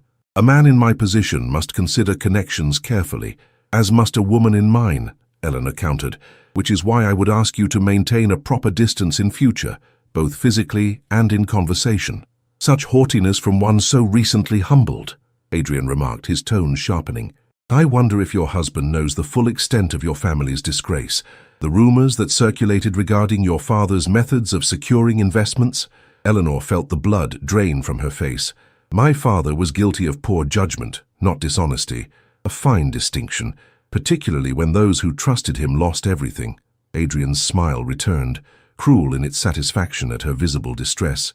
Perhaps the Duke would find such details illuminating. "What details would those be, Crowell?" The Duke's voice, cold and precise, came from directly behind Adrian, who turned with poorly concealed alarm. "Wintour, merely reminiscing about county matters with your charming bride." "Indeed." The Duke moved to Eleanor's side, his tall figure radiating controlled fury. "I find it curious that these reminiscences appear to cause my wife distress." Adrian maintained his facade of innocence. "If the Duchess finds discussion of her family history distressing, I can only offer my sincerest apologies." "You can offer your immediate departure," the Duke replied, his voice dropping to a register that, while quiet, carried unmistakable menace. "And you can consider your welcome at Winter Hall and its dependencies permanently withdrawn." Adrian's composure finally cracked, revealing the spite beneath his polished exterior. "How gallantly you defend her, Wintour. One might almost believe genuine feeling motivated your surprising choice of bride, rather than the convenient acquisition of a grateful and biddable woman, bound to you by financial salvation." Eleanor gasped at the naked insult, but before she could respond, the Duke stepped forward, his expression terrifying in its controlled rage. "You forget yourself, Crowell," he said, each word precise as a blade. "Leave now, while you retain the ability to do so under your own power." For a moment, it seemed Adrian might offer further provocation, but self-preservation evidently overcame his wounded pride. With a stiff bow, he turned and departed, his rigid back betraying his fury at the public dismissal. In the silence that followed, Eleanor became aware that several nearby villagers had witnessed the exchange, though the Duke's voice had been too low for his words to carry beyond their immediate circle. "Are you unwell?" the Duke asked, his gaze searching her face with unexpected concern. "You are pale." "I am quite well," Eleanor replied, though in truth she felt shaken by Adrian's vicious insinuations. "Merely surprised by Sir Adrian's persistence." "He will not trouble you again," the Duke stated with grim certainty. "I shall see to it personally." The possessive protection in his voice stirred something within Eleanor, a warmth that spread through her chest, despite the autumn chill that had descended with the setting sun. "Thank you," she said simply. The Duke offered his arm, which she took with genuine gratitude. As they rejoined the festivities, Eleanor was conscious of curious glances from the villagers who had clearly noted the confrontation with Sir Adrian. "They will talk," she murmured, nodding toward a cluster of women whose conversation had suspiciously ceased upon their approach. "Let them," the Duke replied. "Wintour has weathered worse storms than village gossip." As the fete concluded and they prepared to depart, the village children presented Eleanor with a crown of autumn flowers, which she accepted with genuine pleasure. The simple gesture of acceptance seemed to delight both the children and the assembled villagers, whose farewell cheers held a warmth that surprised her. During the carriage ride home, Augusta regaled them with observations and gentle mockery of various village personalities, her cheerful commentary filling the silence that might otherwise have grown awkward in the aftermath of Adrian's confrontation. Upon their return to Winter Hall, the Duke escorted Eleanor to the library rather than directly to the drawing room, where Augusta tactfully preceded them, claiming a desire for tea. In the private warmth of the library, lit by the soft glow of lamps against the gathering dusk, the Duke turned to Eleanor with an expression of unusual openness. "I must apologize for Crowell's behavior," he began. "Had I anticipated his attendance at the fete, I would have taken measures to prevent his approach." "You cannot be held responsible for his actions," Eleanor replied, removing her gloves and placing them carefully upon a side table. "Though I am grateful for your intervention." The Duke studied her with an intensity that made her pulse quicken. "His insinuations about your father, they distressed you greatly." It was not quite a question, yet Eleanor felt compelled to answer. "My father made grievous errors in judgment that cost many people dearly, including our family, but he was not, that is, he never intentionally," she faltered, finding it suddenly difficult to defend actions that had resulted in such widespread pain. "I am well acquainted with the particulars of your father's financial difficulties," the Duke said quietly, "including the circumstances that led to them. He was not dishonest, merely unwise in his trust of those who presented themselves as friends." Eleanor looked up in surprise. "You investigated my family's affairs?" "Thoroughly," he admitted without apology, "before approaching your aunt with my proposal. I wished to understand precisely what had occurred." A chill ran through Eleanor at this revelation. "To ensure I was not tainted by scandal beyond repair. To ensure that you had been victim rather than accomplice," he corrected. "And to identify those truly responsible for your father's ruin." Eleanor's breath caught. "Truly responsible? I don't understand." The Duke moved to the fireplace, staring into the flames for a long moment before responding. "Your father's investment in the Northern Railway venture was based on falsified reports of its viability, reports prepared by men who knew the enterprise would fail, but who stood to profit from its initial capitalization. How could you possibly know this?" "Because I acquired the company's records during liquidation," he replied simply, "along with certain private correspondence that confirmed deliberate deception." Eleanor sank into a nearby chair, overwhelmed by this revelation. "Why would you investigate so thoroughly? What possible interest could my family's disgrace hold for you?" The Duke turned to face her, his expression more vulnerable than she had yet witnessed. "Because I wished to know if you were worthy of the title I proposed to bestow upon you, not by birth or fortune, which are accidents of circumstance, but by character, which is revealed most clearly in adversity." He approached, stopping before her chair and extending his hand. After a moment's hesitation, Eleanor placed her ungloved hand in his. The Duke's fingers closed around hers, warm and strong. "What I discovered," he continued, his voice low and intent, "was a woman who maintained dignity without pride, who sacrificed comfort without complaint, who honored obligations not her own making. In short, a woman worthy of becoming Duchess of Winter, in more than name alone." Eleanor's heart thundered in her chest as she gazed up at him, searching his face for any sign of calculation or deception. She found only earnest intensity and something else, something that made the breath catch in her throat. "And have you found me so in practice as well as in theory?" she asked softly. "I have found you," he began, then paused, seemingly struggling with unfamiliar territory, more than I anticipated. He released her hand slowly, his fingertips trailing across her palm, in a gesture so intimate it sent a shiver through her entire body. "We should join Augusta for dinner," he said, his voice returning to its usual measured tone, though something new lingered beneath the surface. "But this conversation is not concluded, Eleanor. There is more you should know." As they walked together toward the drawing room, Eleanor was conscious of a profound shift in their relationship, as if a door had been opened between them, offering glimpses of rooms previously sealed and silent. Behind them in the library, the autumn flowers of her village crown lay forgotten upon the table, their petals beginning to curl at the edges as if in anticipation of transformation yet to come. Dinner that evening passed in a haze of distraction for Eleanor. She responded to Augusta's cheerful conversation by rote, her thoughts consumed by the Duke's revelations in the library. What more could he possibly have to tell her, and what significance should she attach to that lingering touch, so brief, yet so charged with unspoken meaning?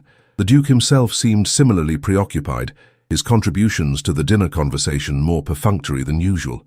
Several times, Eleanor glanced up to find his gaze upon her, thoughtful and intent, before he would return his attention to his plate or respond to some query from Augusta. "I declare you are both positively somnambulant this evening," Augusta finally observed with characteristic directness. "Has the excitement of the village fete so exhausted your conversational resources? Or perhaps it was the unexpected appearance of our least favorite baronet that has cast this pall?" "Forgive me, Augusta," Eleanor replied, making an effort to engage.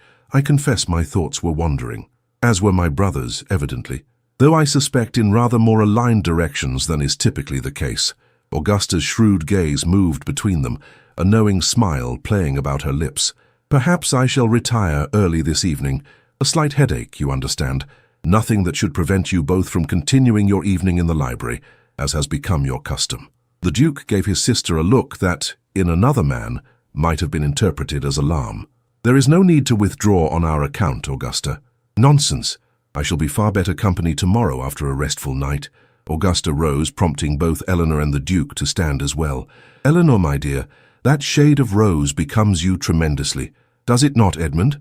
Put on the spot by this direct query about his wife's appearance, the Duke appeared momentarily discomfited.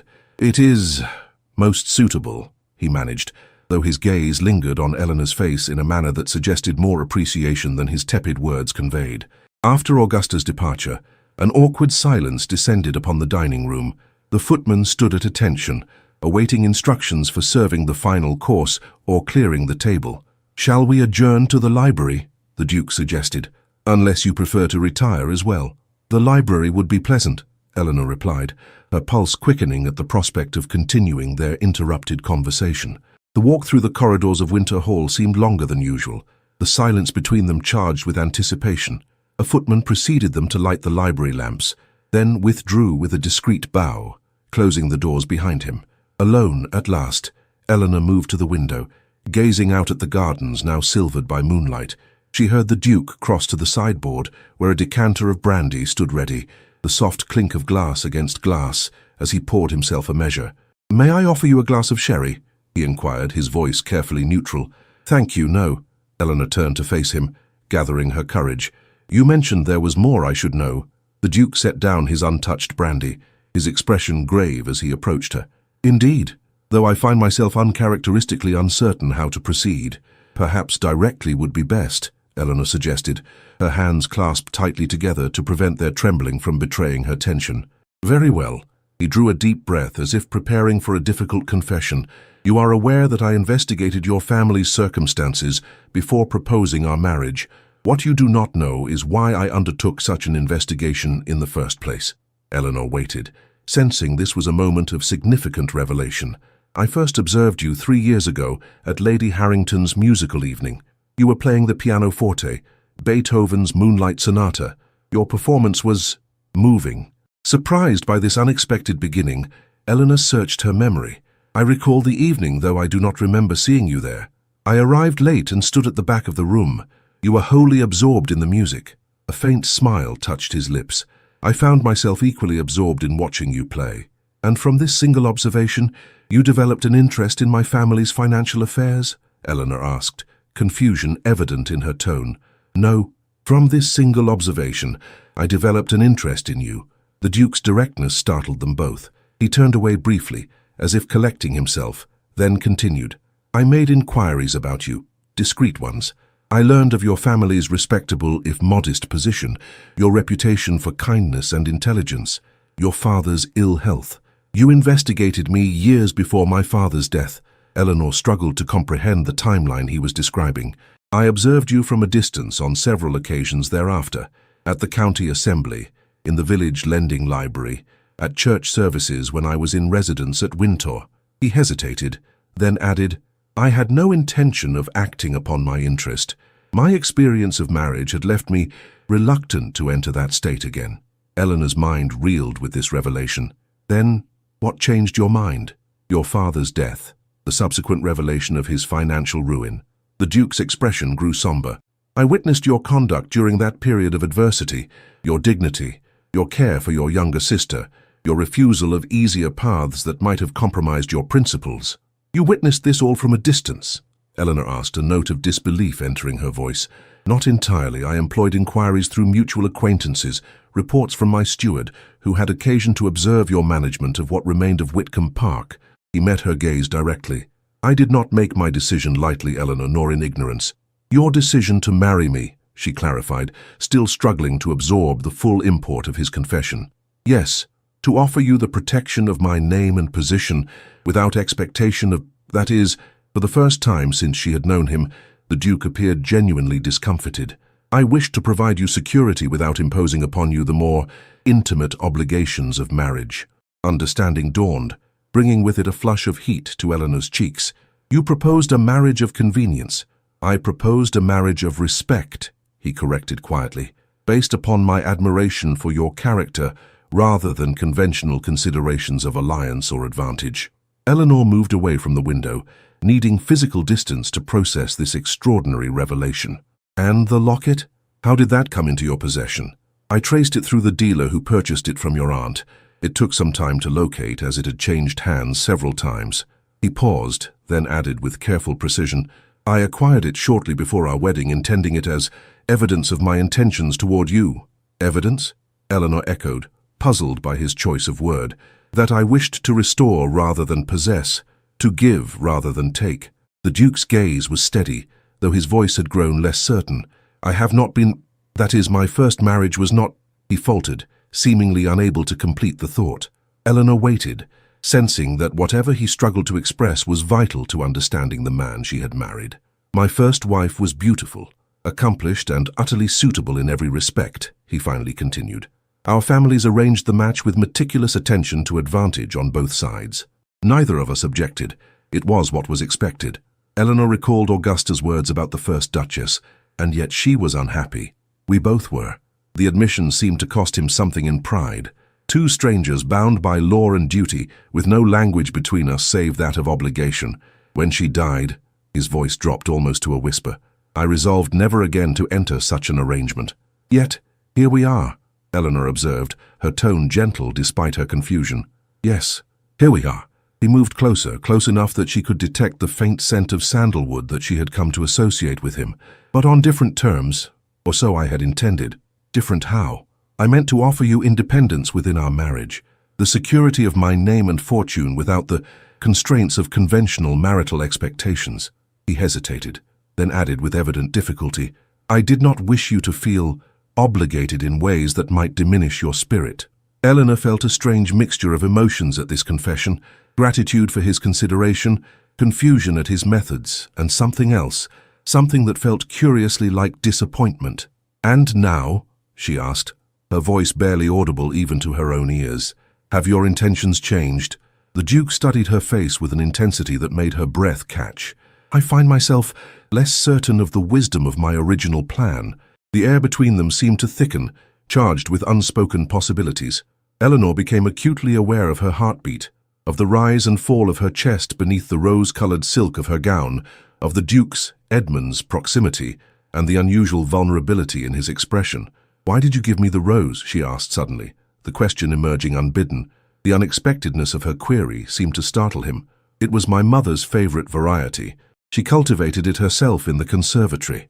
He paused, then added softly, "It reminded me of you, delicate in appearance but remarkably resilient." The simple honesty of his response touched something deep within Eleanor. Without conscious decision, she reached out, her fingers brushing lightly against the back of his hand. "Thank you," she said, "not just for the rose or the locket or this library, but for seeing me when others looked away, for valuing what remained when everything else was lost." Edmund's hand turned beneath hers, his fingers entwining with her own. The gesture, so simple yet so profound, seemed to bridge the careful distance they had maintained since their wedding. "Eleanor," he began, his voice holding a warmth she had not heard before. The library door swung open abruptly, admitting a flustered-looking footman. "Your Grace, forgive the intrusion, but there is an urgent situation requiring your attention." Edmund released Eleanor's hand reluctantly, his expression closing once more into the mask of ducal authority. "What has occurred?" "Fire at the Northfield tenant cottage, Your Grace. The steward reports it spreading rapidly toward the barns. Have the horses saddled immediately. Alert Dr. Everin if there are injuries." The Duke turned to Eleanor, his manner once more formal, though his eyes held regret. "I must go. Do not wait up. This may take some hours to resolve." "Of course," she replied, fighting disappointment at the untimely interruption. "Please be careful." He hesitated, as if wishing to say more, then bowed briefly and strode from the room, issuing further instructions to the waiting footman. Left alone in the library, Eleanor sank into a chair, her mind awhirl with the evening's revelations. The Duke, Edmund, had been watching her, admiring her from afar for years before their marriage. He had investigated her family's disgrace not to confirm her suitability, but to understand her struggles. He had proposed marriage not as a business arrangement, but as an act of, what? Protection? Admiration? Or could it possibly have been something more profound? She touched her hand where his fingers had entwined with hers, the memory of that simple contact sending warmth through her body. Something was changing between them, something unexpected and potentially wonderful. Outside the library window, clouds obscured the moon, plunging the gardens into temporary darkness. In the distance, a faint orange glow illuminated the horizon, marking the location of the fire that had called Edmund away. Eleanor rose, moving to the window to watch the distant flames, her heart filled with concern for both the affected tenants and for her husband, riding now toward danger without hesitation. "Be safe," she whispered into the darkness, her breath fogging the glass. "Come back to me." The unexpected possessiveness of that final thought startled her. When had Winter Hall become home? When had its master become someone she feared to lose? The clock in the hallway struck 10, its sonorous tones echoing through the empty corridors of Winter Hall. Eleanor remained at the window, her gaze fixed on the distant glow of fire, watching and waiting for her husband's return. Dawn broke in shades of pearl and gold over Winter Hall, the tranquil beauty at odds with the tension that had permeated the household throughout the night. Eleanor, who had eventually retired to her chambers, but found sleep elusive, stood at her window watching as riders approached through the morning mist, the Duke at their head, his tall figure unmistakable even at a distance. "They're returned, Your Grace," Alice announced, entering with fresh water for the washing stand. "The fire's out from what the kitchen's heard, though the Nortons' cottage is gone entirely." "Were there injuries?" Eleanor inquired, already reaching for her dressing gown. "Burns to Mr. Norton's hands, they say, from trying to save his tools, and the Duke's steward took a blow from falling timber." Alice poured the steaming water with careful precision, but all alive, thank the Lord. Eleanor dressed quickly, selecting a practical gown of lavender muslin rather than awaiting Alice's assistance with more formal attire. She twisted her hair into a simple knot, secured it with pins, and made her way downstairs just as the Duke entered the front hall. His appearance shocked her. Soot blackened his face and clothing. His usually immaculate hair was disheveled and singed in places. Fatigue lined his features, yet he continued issuing instructions to the butler regarding accommodations for the displaced tenant family. "Edmund," she called, momentarily forgetting formality in her concern. He turned, surprise registering in his expression at her informal address. "Eleanor, I had not expected you to be awake at this hour." "I could hardly sleep with such drama unfolding," she replied, approaching him with careful dignity despite her impulse to reach out, to touch his face, to assure herself he was truly unharmed. "You must be exhausted. There is much still to be done," he said, though weariness evident in his voice belied his words. "The Nortons have lost everything, their home, their possessions, their winter stores. Then we must see to their immediate comfort, while plans for rebuilding commence," Eleanor stated with quiet authority. "I shall speak with Mrs. Winters about preparing the old gamekeeper's cottage for their temporary use." The Duke regarded her with something like wonder. "You would take this responsibility upon yourself? It is my duty as your Duchess, is it not?" She met his gaze steadily. "To care for those under Winter's protection." A moment of silence stretched between them, filled with unspoken recognition. "Yes," he finally replied, "though many in your position might consider such matters beneath their attention." Then they would be poor duchesses indeed. Eleanor glanced at his soot-stained clothing. You should rest while I make the necessary arrangements. You can be of little use to anyone if you collapse from exhaustion. A fleeting smile touched his lips. Is that an order, Your Grace? A recommendation born of concern, she corrected, surprised by his momentary playfulness despite his obvious fatigue, though I shall elevate it to a duchess's command if necessary. Their exchange was interrupted by the arrival of Dr. Everin, a man of medium height with kind eyes and capable hands, whom Eleanor recognized from the village fete. He carried a medical bag and wore an expression of brisk efficiency. Winter, you should be abed, not standing about issuing orders in your condition, he declared without preamble. I've just left Norton with his hands bandaged and sedated. Williams's shoulder is set, though he'll need weeks to recover properly. What remains is work for the uninjured, not men who've spent the night inhaling smoke and hauling timber. The Duke's expression suggested he might argue the point, but a glance at Eleanor's concerned face appeared to change his mind. Very well. I shall rest for a few hours, provided the Duchess agrees to oversee the arrangements for the Norton family. I am perfectly capable of doing so, Eleanor assured him. Dr. Everin, would you be kind enough to advise me on any special requirements for Mr. Norton's comfort? I intend to establish the family in the old gamekeeper's cottage until their home can be rebuilt. The doctor's approval was evident in his smile. A sensible plan, Your Grace. The main concern will be keeping his burns clean and preventing fever. I shall call upon them once they're settled and provide instructions for his care. Thank you. Eleanor turned back to the Duke, who was watching their exchange with an unreadable expression.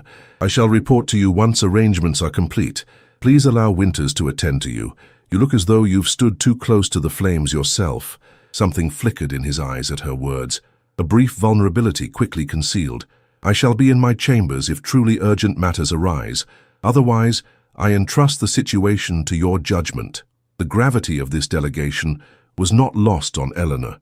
As the Duke departed, leaning more heavily on the banister than he might have wished observed, Dr. Everin turned to her with frank assessment. He must think highly of you, Your Grace. I've known Edmund Hale since boyhood, and he's never been one to relinquish control willingly, even when half dead from exhaustion. You've been friends that long? Eleanor inquired, seeing an opportunity to gain insight into her enigmatic husband. Since we were boys climbing trees and fishing in the stream that borders both our father's properties. The doctor smiled at the memory. Though our paths diverged when he inherited the dukedom and I pursued medicine, I like to think some essence of friendship remains. It clearly does, given the liberty with which you address him, Eleanor observed with a smile of her own. A physician's privilege, Everin replied with a wink. Even dukes become mere mortals in the sick room. But come, if we're to have the Nortons comfortably settled by nightfall, there's much to arrange. The morning passed in a flurry of activity, as Eleanor directed servants in preparing the gamekeeper's cottage, dispatched wagons with provisions and necessities, and consulted with the steward regarding plans for rebuilding the destroyed tenant home. She found unexpected satisfaction in these practical tasks, applying the household management skills she had developed during Whitcomb Park's decline to a more constructive purpose. By mid-afternoon, the Norton family, husband, wife, and 3 young children, were installed in their temporary home with provisions, clothing, and essential furnishings. Mrs. Norton, a sturdy woman with a practical manner belied by red-rimmed eyes, grasped Eleanor's hands in gratitude. We never thought to see the Duchess herself attending to our troubles, she said, her voice rough with emotion. The old Duke would have helped, to be sure, but through stewards and such, not with his own hands. Winter Hall's duty to its tenants does not change with its mistress, Eleanor replied gently. Your husband's injury occurred in service to the estate, protecting property that ultimately belongs to the Duke. Our obligation to you is clear. Still, it's a comfort to know the Hall has a heart again, Mrs. Norton persisted, begging your Grace's pardon for the liberty. The remark stayed with Eleanor as she returned to Winter Hall, contemplating what the woman had meant by a heart again. Had the estate seemed heartless during the years of the Duke's widowhood? Had his grief manifested as coldness toward those dependent upon him? She found Augusta in the drawing room, unusually subdued as she arranged autumn flowers in a crystal vase. I've heard about your management of the Norton situation, Augusta said without preamble. Most impressive for a duchess of less than a month's standing. It seemed the proper course, Eleanor replied, accepting the cup of tea Augusta poured for her. Has the Duke emerged from his chambers? Not yet, though Winters reports he bathed and slept for several hours. Knowing my brother, He is probably reviewing estate documents even now instead of properly resting. Augusta studied Eleanor over the rim of her teacup. You seem to have formed a remarkably efficient partnership in a short time. Hardly that, Eleanor demurred. I merely applied common sense to an urgent situation. Common sense is uncommonly rare, particularly among those born to privilege. Augusta set down her cup with deliberate precision. My brother recognized that quality in you, I think, long before he made his offer. Eleanor glanced up sharply. Has he spoken to you of this? Edmund? Hardly. He guards his inner thoughts as a miser guards gold. Augusta's shrewd gaze assessed Eleanor carefully. But I observed his interest in you years ago, though he believed himself entirely discreet. You knew he was watching me? Eleanor struggled to find an appropriate term for the Duke's distant observations. Watching, inquiring, collecting every scrap of information about the quiet, dignified daughter of Whitcomb Park. Augusta smiled at Eleanor's evident surprise. My brother may be a master of self-containment, but to one who knows him well, his behavior was most revealing. Why did you not mention this before? Would you have believed me? Or would you have thought it a kind fiction designed to ease your transition into an arranged marriage? Augusta's expression grew more serious. Besides, it was Edmund's story to tell, not mine. I merely confirm it now because I believe he has finally found the courage to share it with you himself. Before Eleanor could respond, the door opened to admit the Duke himself. Though still bearing evidence of his ordeal in the slight redness around his eyes and a certain stiffness in his movements, he had restored himself to his usual immaculate appearance. Augusta, Eleanor. He acknowledged them both with a nod. I trust the Norton family is suitably established. Yes, in the old gamekeeper's cottage, Eleanor confirmed, rising from her seat. Dr. Everin has visited them again and reports Mr. Norton's hand should heal well if infection is prevented. The children are settled, and provisions have been arranged for at least a fortnight. Excellent. His gaze lingered on her face, a warmth in his expression that had been rare before their interrupted conversation in the library. I am in your debt for managing the situation so capably. Augusta set her teacup down with a distinct clink. Well, I believe I shall visit Lady Pembroke this afternoon. She has been quite insistent that I view her new conservatory. She rose, gathering her shawl with deliberate nonchalance. I may be quite late returning, so do not wait dinner on my account. After her departure, an expectant silence filled the drawing room.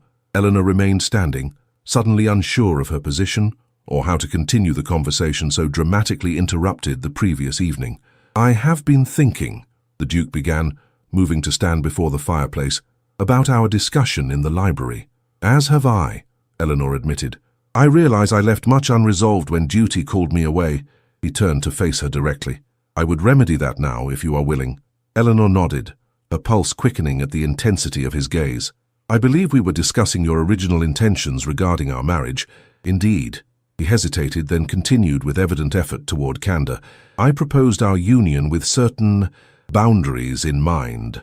Boundaries I believed would preserve your dignity and independence while securing your position in society. A marriage in name only, Eleanor clarified, wanting absolute clarity on this point. Initially, yes, I thought it the most respectful approach, given the circumstances. His expression grew uncertain, a vulnerability she would never have imagined possible in the cold, controlled Duke she had first married. But I find those boundaries increasingly difficult to maintain. Eleanor's breath caught at this admission. Why is that, Your Grace? Edmund, he corrected gently. When we are private, at least, I would hear my name from your lips. Edmund, she repeated, the simple use of his given name somehow more intimate than any physical contact could have been. He moved closer, close enough that she could detect the sandalwood scent of his shaving soap, the fresh linen of his shirt, the warmth radiating from his body.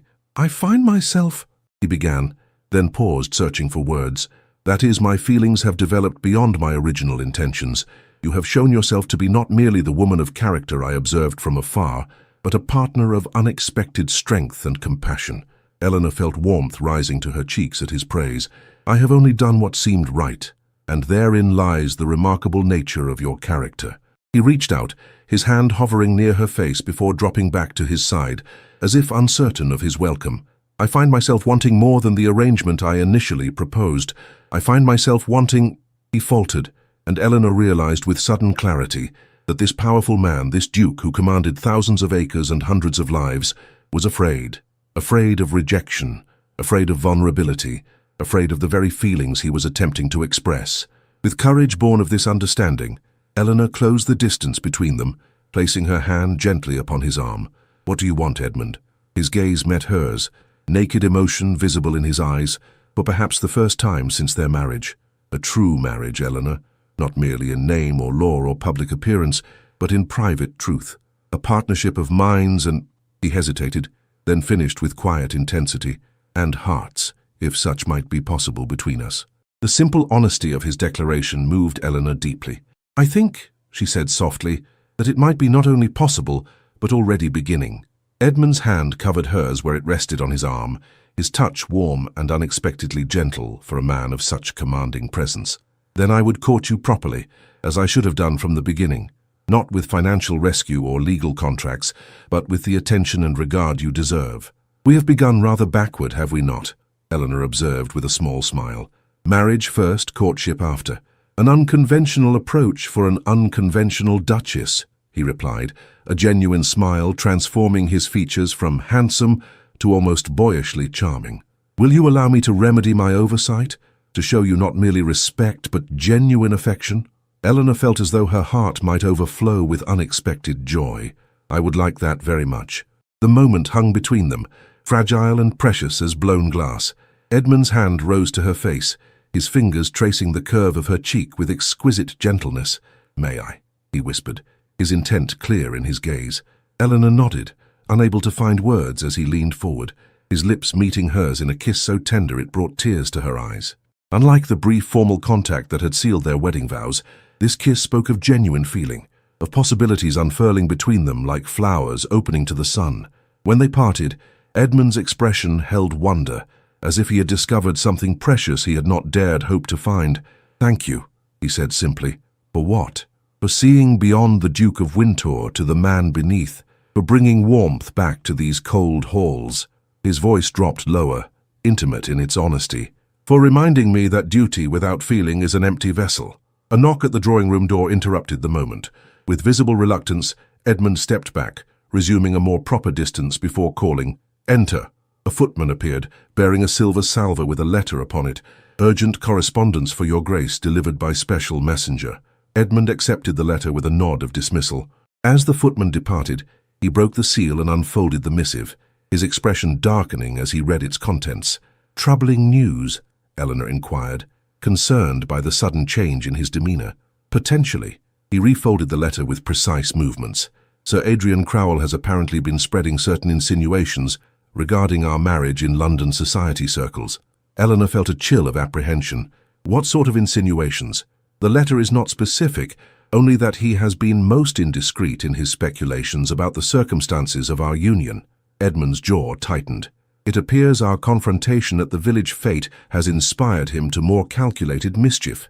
"What will you do?" Eleanor asked, dreading the answer. "I must go to London," he replied, his expression grim. "Such rumors, left unchecked, could do real damage. Not to me, for my position is secure, but to you." "Then I shall accompany you," Eleanor declared without hesitation. Edmund's surprise was evident. The London season does not begin for months. Society will be limited and the circumstances uncomfortable. "Nevertheless, I am your Duchess. If my reputation is at stake, I should face the challenge directly rather than hiding in the country like a guilty secret." Eleanor straightened, drawing upon all her natural dignity. "Unless you prefer I remain here." Something like pride flickered in Edmund's eyes. "I would be honored by your company, if you are certain." "I am." Eleanor moved to stand beside him, a physical demonstration of her resolve. "When do we leave?" "Tomorrow, if arrangements can be made so quickly." He took her hand, raising it to his lips in a gesture both courtly and intimate. "I did not anticipate this test of our new understanding coming quite so soon." "Nor did I," Eleanor admitted. "But perhaps it is fitting. If we are to build a true marriage, as you suggested, we should face its challenges together from the beginning." Edmund's fingers tightened around hers. "Together, then, and may Sir Adrian Crowell regret his decision to make an enemy of the Duke and Duchess of Windsor." Outside the window, a lone rider approached along the gravel drive, Dr. Everin returning for a final check on the Duke's condition.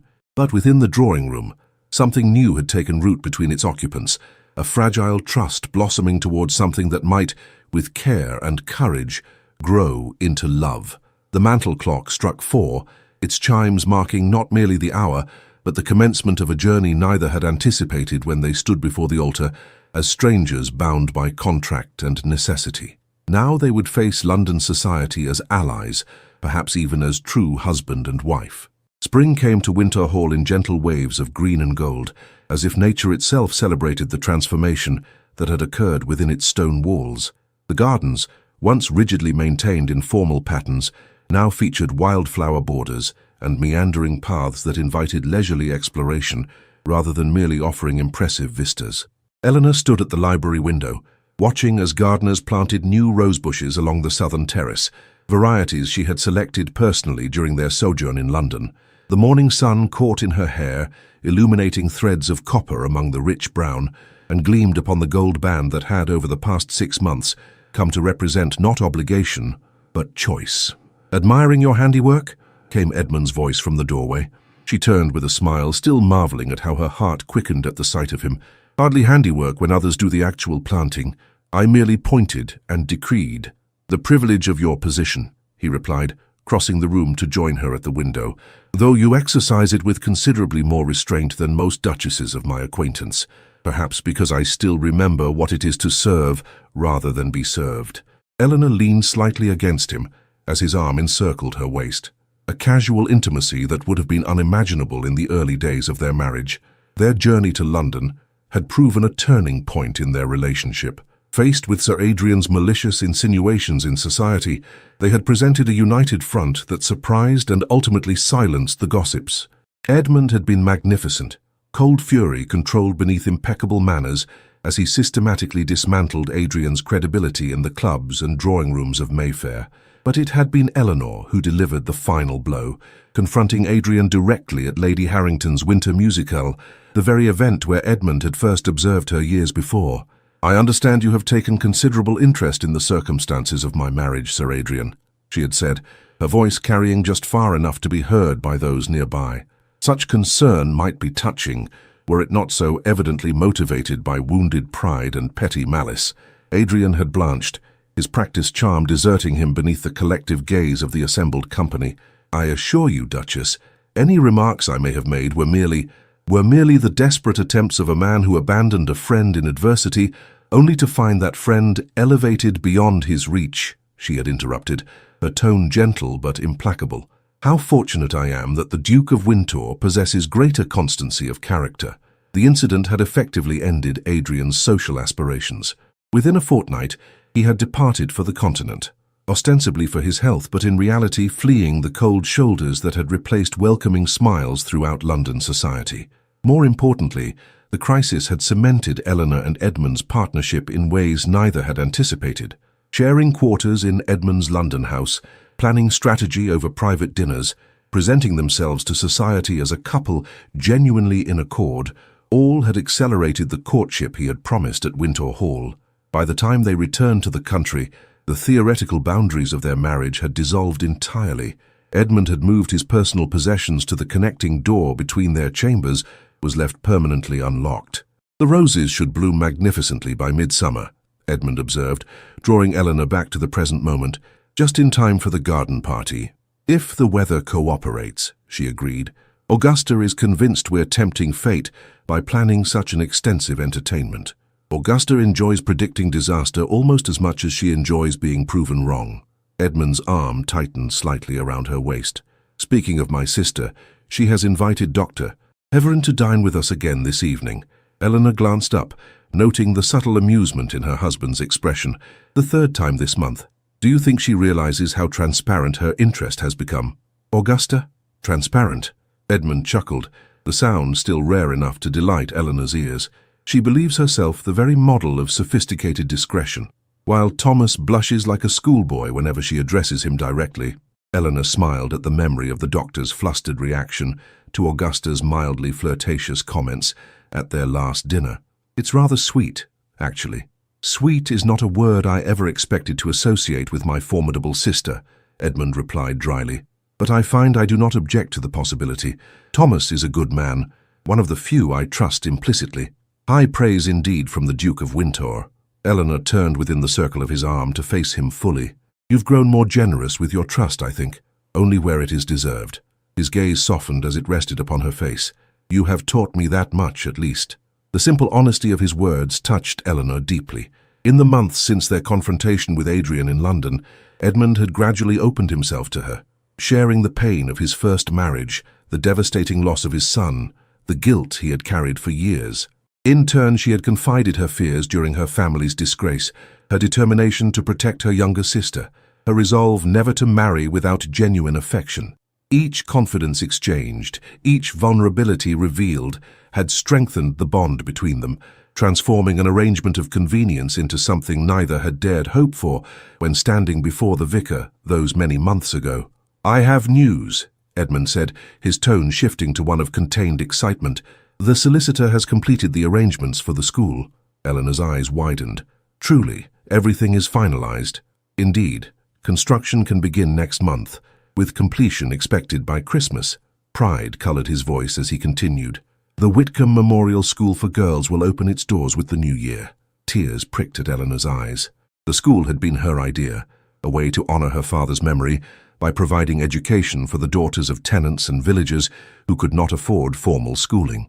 Edmund had embraced the concept with unexpected enthusiasm, expanding her modest proposal into a substantial institution with accommodations for 40 students and quarters for 3 teachers. "I cannot thank you enough," she whispered, reaching up to touch his face. "My father would be so proud to have his name associated with such an endeavor." "It is I who should thank you," Edmund replied, covering her hand with his own, "for showing me that Winter's wealth can build more than merely Winter's prestige." A comfortable silence fell between them as they stood together in the morning light. Outside, the gardeners continued their work, transforming the formal landscape into something more welcoming, more alive, much as Eleanor had transformed Winter Hall itself. No longer did servants move in fearful silence through hushed corridors. No longer did the Duke dine alone at the head of a massive table, surrounded by empty chairs and colder memories. Music filled the once silent rooms.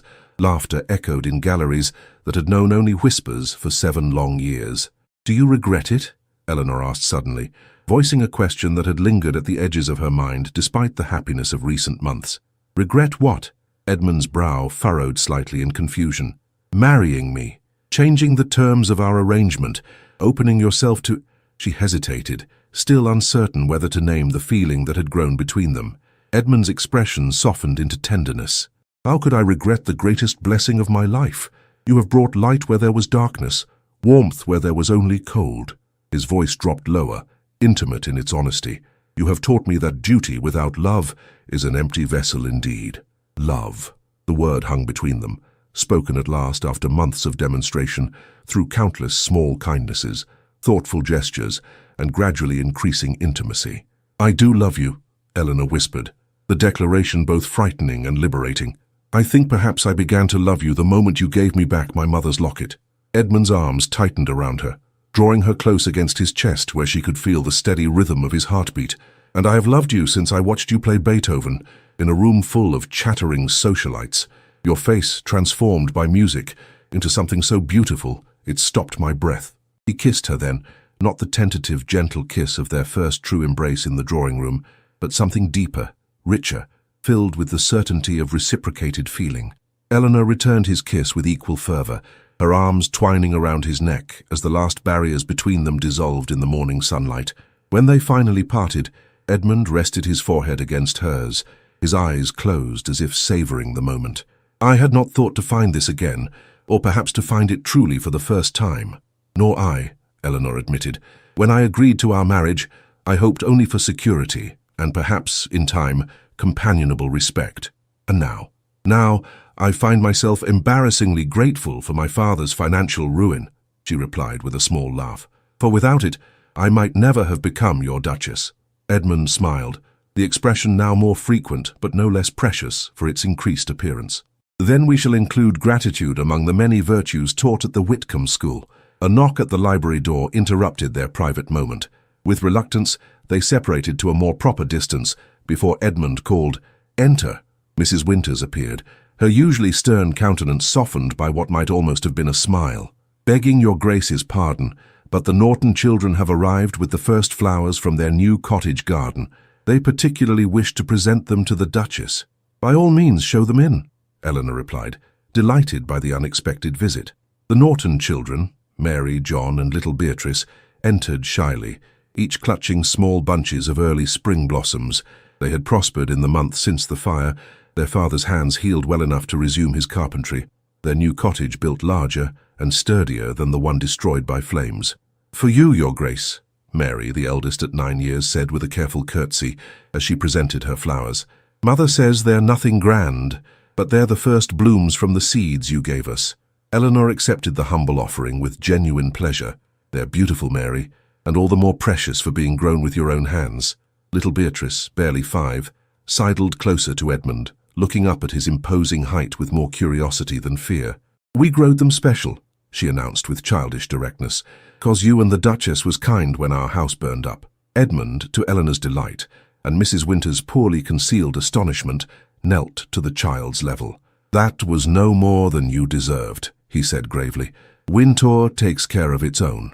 The simple interaction, so natural yet so at odds with the cold, distant Duke who had first brought Eleanor to Wintour Hall, crystallized the transformation of recent months. As the children were ushered out with promises of cake from the kitchen, Eleanor felt a wave of profound contentment wash over her. "What are you thinking?" Edmund asked, noting her thoughtful expression. "I was thinking," Eleanor replied slowly, "of the strange paths that lead us to happiness, how what seems at first a misfortune may prove instead the beginning of something wonderful." Edmund took her hand, raising it to his lips in a gesture that had become familiar, but never commonplace. "From duty to devotion," he murmured against her skin, "from arrangement to affection. From the coldest duke to the warmest husband," Eleanor completed with a smile, her free hand rising to touch the locket that still hung at her throat, no longer a symbol of what she had lost but of all she had gained. Outside, spring sunlight bathed the gardens in golden warmth. Within, 2 hearts once shielded by caution and circumstance beat in new-found harmony. And throughout Winter Hall, from servants' quarters to grand galleries, the transformation was complete. Where once coldness had reigned, warmth now flourished. Where silence had echoed, laughter resounded. Where duty alone had sustained, love now nourished. Eleanor leaned against her husband's side, his arm settling naturally around her shoulders as they gazed out at the blooming gardens that mirrored their own unexpected flowering. The morning stretched before them, filled with possibilities neither could have imagined on that misty wedding day that now seemed a lifetime ago. "Shall we walk in the gardens?" Edmund suggested, his voice warm with affection. "I believe the first lilies are opening near the pond." "I would like that very much," Eleanor replied, taking his offered arm. Together they stepped into the sunshine, the Duke and his once reluctant bride, now bound by choice rather than circumstance, by love rather than law. Behind them, the white roses on the library table, descendants of that first meaningful gift, released their delicate fragrance into the air, perfuming the room where a cold heart had first begun to thaw beneath the gentle warmth of understanding. And as spring bloomed around Winter Hall, so too did the love that had grown from the most unlikely of beginnings, a forced marriage to the coldest duke, a bowed head, and a first gift that had brought tears to transform 2 lives forever. In the quiet chambers of our hearts, we often build walls of duty and propriety, believing they will protect us from life's sorrows. Yet in doing so, we may inadvertently imprison ourselves within cold fortresses of our own making. The true courage lies not in perfect strength, but in the willingness to be vulnerable again after pain has taught us caution. Edmund and Eleanor's journey reminds us that sometimes what appears to be our greatest misfortune, a forced marriage, a family's disgrace, may actually be the doorway to unexpected grace. Love does not always announce itself with passionate declarations or dramatic gestures. Sometimes it grows silently in the space between duty and kindness, in small moments of recognition, when one soul truly sees another. It flourishes not in perfect circumstances, but in imperfect hearts, willing to risk disappointment for the possibility of joy. Perhaps the most profound transformation is not from poverty to wealth or from disgrace to title, but from isolation to connection, from believing oneself beyond the reach of genuine understanding to discovering that even the coldest heart can thaw under the patient warmth of compassionate love. In a world that often values appearance over substance, remember that true nobility lies not in titles or possessions, but but in the courage to remove our protective masks and allow ourselves to be truly known. For it is only when we are seen, fully, honestly, compassionately, that our hearts can finally come home to themselves. Did this tale of unexpected love and transformation touch your heart? Subscribe now to receive more enchanting historical romances that will transport you to worlds where duty and desire dance in delicate balance, where proud hearts learn to bend, and where love proves the greatest healer of wounded souls. Share your thoughts in the comments below. Did Eleanor's quiet strength inspire you? Did Edmund's journey from cold duty to warm devotion remind you that change is possible even for the most guarded hearts? Your reflections mean the world to our community of romance enthusiasts. Remember, every great love story begins with a first step into vulnerability. Take yours today by joining our family of readers who believe in the transformative power of love. One page, one heart, one story at a time.